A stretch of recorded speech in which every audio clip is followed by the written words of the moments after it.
is Kelli Jo Murphy-Sauter, and I am 48 years old. My family and I live in Valencia, PA, which is just outside Allegheny County. I am a nurse and a social worker. I have a daughter who's 32. In our home currently, it's me and my husband and my father, Edward, and my dog Mo. So my dad, it's very interesting. We're very different. My dad's a very non-emotional, on the outer surface kind of guy. I'm a very emotional person.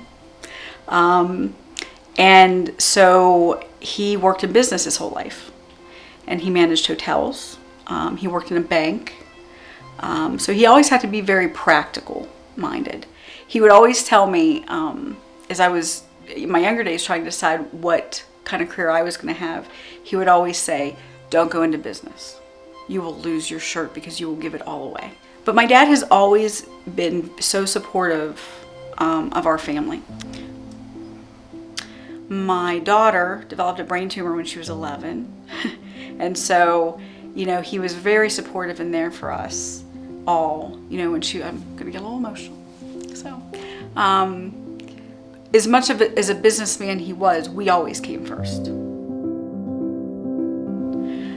My dad, he retired in January of 19, and then in March he started to develop some symptoms of abdominal discomfort and was officially diagnosed with kidney cancer in August of 19. I remember the night that we actually found out, and we had just finished dinner and I was in the kitchen doing the dishes. His cell phone rang, and I could only, of course, hear his side of the conversation, and it was a lot of, okay, I understand. And me being a nurse I could imagine what the other part of the conversation was. So after he gets off the phone, I kind of finished up the dishes and I went in and I said, so what was that about, Dad? He said, well, come in here and sit down.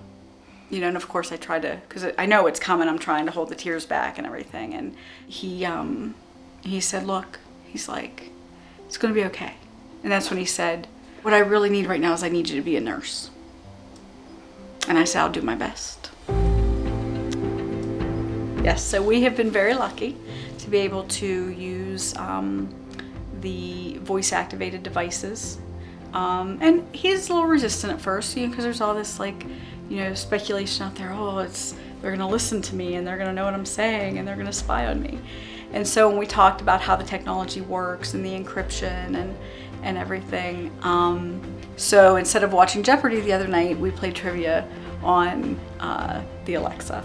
And to see him when he realized, some of the answers and forgetting how things were back then, it also, so you have that device and you can do those fun things, but then the conversations that it sparks. My dad's not a real talkative person, so getting him to engage, using that with him and getting him to engage, it gives a lot of peace of mind to myself and our family that he can just ask for help. He can say, call for help, and there will be someone who can respond and either assess the situation and either call me, or if my dad says, I need medical assistance, that they would be able to call 911 for him, access the paramedics. Makes me being able to go to work and spend 8.5 hours at work doing what I need to do to serve my population. It has so lifted a burden. I definitely think using the voice technology is a tool. I'm a nurse and I'm a therapist, so I believe in having a toolbox full of all different things. I think the first piece of advice that I would offer to family members who are dealing with either a health crisis or just natural, journey of aging, use every resource you can. Everything that you can to not only help the person you're caring for and your loved one, but to help your own quality of life.